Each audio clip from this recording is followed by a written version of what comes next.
বিশ্বাস করতে পারবেন না, আমি 150 টাকা রুজে হাতের মিস্ত্রি কাম করছিলাম, হাতের কাম 150 টাকা রুজে, বুঝছেন? তো আমি একটা বিশ্বাস রাখতাম সবসময়, যদি মানুষের ক্ষতি না করো, সৎভাবে গিয়ে তার নিজের জায়গা থেকে অবশ্যই রিজাল্ট ফলাফল তাই আনবে। আমার একটা ফুটবল একাডেমি আছে, আপনারা জানেননি?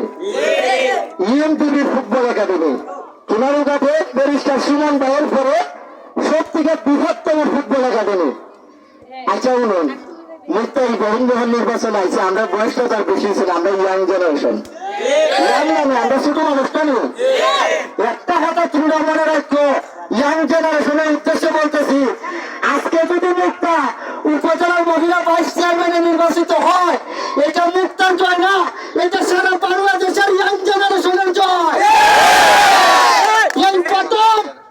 এই প্রথম বাংলাদেশের মধ্যে অল্প বয়সের একটা মেয়ে সাধারণ ঘটনা উপজেলা নির্বাচনে অংশগ্রহণ করতে।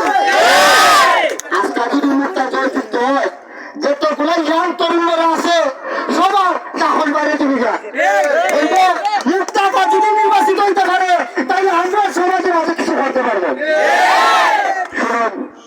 আমরা তো মনে করি কিনা জানেননি, যদি লম্বা 7 ফুট হওয়া যায় আর ফান্ডুরি খাইয়া মোটা ওয়াজার পডকাস্টের মতো আর পাঞ্জাবি লম্বা তো পাঞ্জাবি আর কুট লাগানো যায়, তাই মনে না তা এবার মুক্তাই বেগম সোনারগাঁয়ের ইতিহাস সামনে দিছে।